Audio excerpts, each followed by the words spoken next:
Hi, I'm Howard Tucker, and this is Tucker Business and Travel. And we're graced with the presence today of a good friend of mine that has traveled the world and actually is going to share some of his thoughts with us today. Mark Glidden, who is a nonprofit consultant. And we know each other from the nonprofit world and remain friends ever since. And so I really appreciate him coming in and talking to us about, his experiences not only in the nonprofit field, but also too within travel. So welcome, Mark. Thanks, Howard. It's great to be here. Good to have you. Good to have you. So tell us a little bit about, what's going on in consultancy. That's how you and I first connected. Any new developments in the nonprofit field folks should know about? Well, Howard, as you know, life in the nonprofit world is always challenging, and Mhm. it doesn't matter, what year it is. There's always something different that pops up. So yeah, those challenges are ongoing, and it's always a struggle to figure out how we're going to earn enough money to fulfill our mission. Right. But there's a lot of planning going on right now, and people taking a look at what they need to do over the next 2 to 3 to 4 years in order to continue delivering upon their mission. Sure, because it's an ever-changing field. Yeah. Every 3 years, 4 years, we look at new priorities, new opportunities for collaboration. That's always a good thing too. So we appreciate all your work within that particular field, but we're also here to talk about your travel experience as well. And so you're going to give us a little bit of insight on something that really showed you how to go about, learning about the locals as you're traveling through Europe. So you want to tell us about that? Yeah, sure. So, I graduated from college 45 years ago and was gifted a summer in Europe with two of my friends from high school who still remain close friends of mine. And, we planned the whole thing out, bought a rail pass, made all the stops in London, Paris, Rome. But after we had been there for a couple of weeks and had hit those cities, we realized that we'd seen lots of sights, but we hadn't really met people. We didn't really get a sense for who the Europeans were, who the Italians were, the Austrians, the French. So we literally woke up one day and said, we need to find somewhere else to go that's not a large city. And we figuratively threw a dart at our Eurail map and came up with the town of Hallstatt, which is right between Vienna and Salzburg. And it's in the Alps, beautiful, beautiful town, and with a train stop. And we got off. We wandered down to the one hotel that was in that town, and Mhm. which had 3 rooms. Found out that there was no rooms available. So, we had packed sleeping bags in a tent, and we decided we'd go camp on the side of the hill. And while as we were walking toward the hillside, we had a young boy, no more than 5 or 6 years old, ride past on a bike and say, in perfect, well, yeah, we are. He said, well, you can house. And so we thought, okay, that's Mhm. fine. So we wandered, about a half mile down the road. There was nothing there, just woods. And walked up onto the house. Turns out his father was English, his mother was Austrian.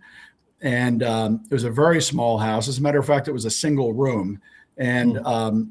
the father said, we'd love to host you, but he said, we have 6 kids and my wife and I, and we're in a single room. We really don't have any place to put you, but I think I Wow. might know somebody who can put you up. So, we already developed that connection. He made a call to a young woman who was from that village, but had just graduated from University of Virginia. We walked down. She let us stay in an apartment that she had that was empty at the time for a few days, and then said, why don't I take you to some of the local events here? And like I said, the town was very small.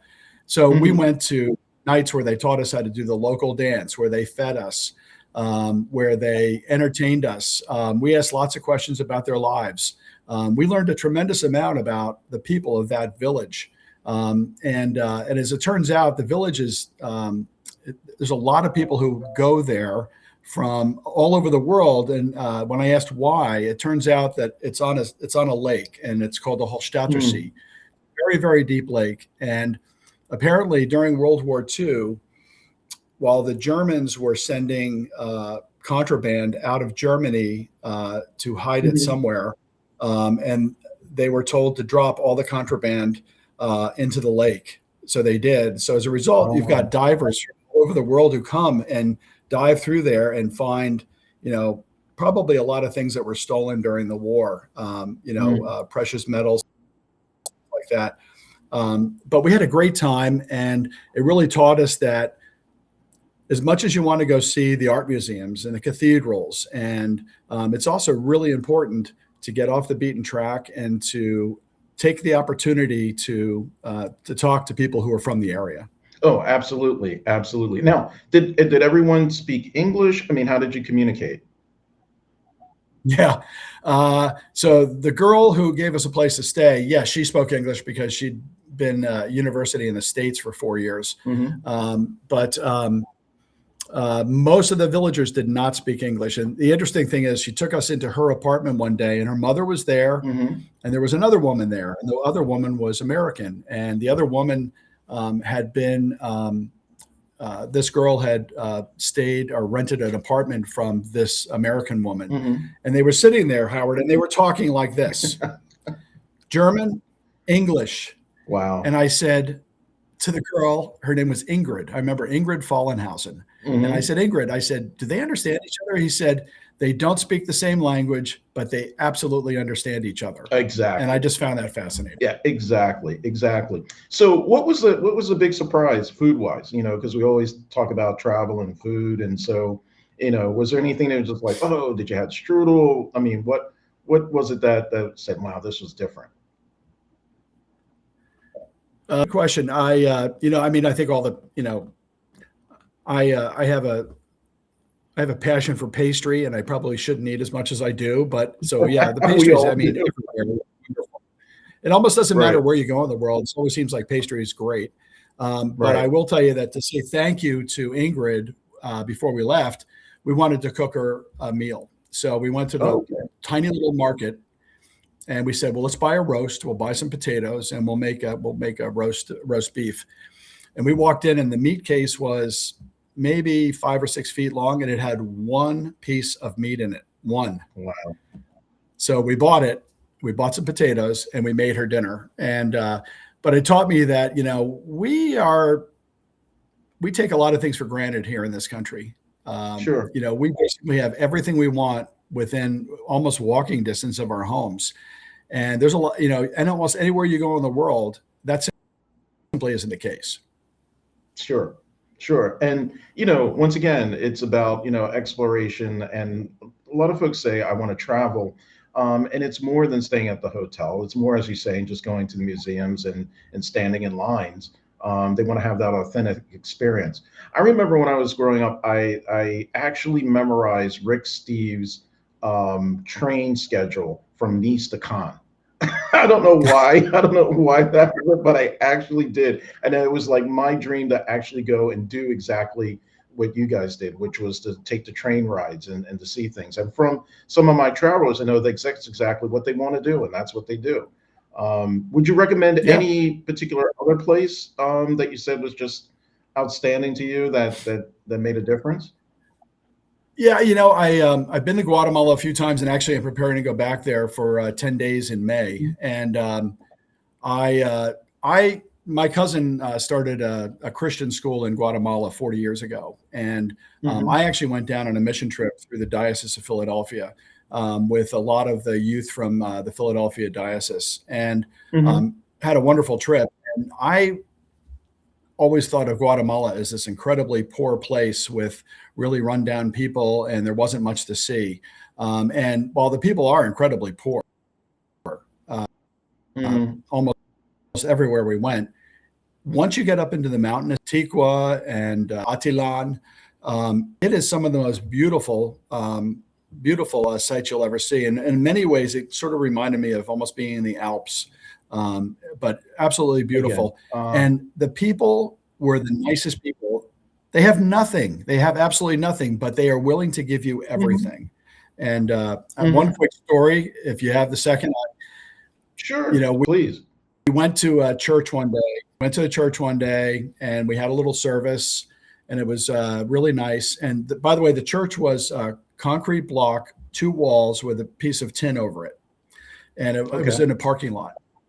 And afterwards, the local women had prepared lunch for us. And so they had white buckets and they were mixing something in the white bucket by hand. Mm-hmm. And we had little paper plates and they would put a handful of what turned out to be chicken, but it was Mm-hmm. the whole chicken. They basically Okay. pulled the feathers out of it, but it was the bones and everything. And they boiled the chicken, threw some flour in there and mixed it up. And Right. the kids came to me and said, "Mr. Glidden, do we have to eat this?" And I go, "Yes, you have to eat this." And not only that, but you have to do it with a smile on your face. And you know Right. why? And they said, "No, Right. why?" And they said, "Because they just gave you the food that they are going to feed their families for the next couple of days." Absolutely. So, and hopefully that resonated with some of those kids. That was 20 years ago. But the people are just so gracious and so giving and loving and happy. And I mean, some of the happiest people I've ever seen anywhere. And it's amazing because they really have nothing. Right. Well, we find that, even in Brazil and Oh, other countries where, the hospitality is more indicative of the people than the economics, right? yes. And so, we go in expecting, oh, well, the more that you have, the more hospitable you are. Maybe not. That's No. inverse relationship. Yep. So in actuality, it's like, oh, they share because that's how you make it through the day. You don't make it by yourself, you make it with everyone working together, which is something that sometimes we forget about. Yeah. So it's good for us to travel and to see, other cultures and showing like, oh no, you actually can live a different way. So it's a wonderful insight, and especially for young people. Yeah. I'm glad they had a chance to do that. Well, Mark, it's been fantastic speaking with you. You had two very, very good observations, one in Europe and also one in Guatemala, but they both basically have the same idea, which is the locals. That's really where you want to go. That's who you really want to enjoy because those memories last forever. So thank you once again for joining us, and I appreciate all the good efforts you're doing for all the nonprofits, and we'll talk to you soon. Always a pleasure, my friend. Take care.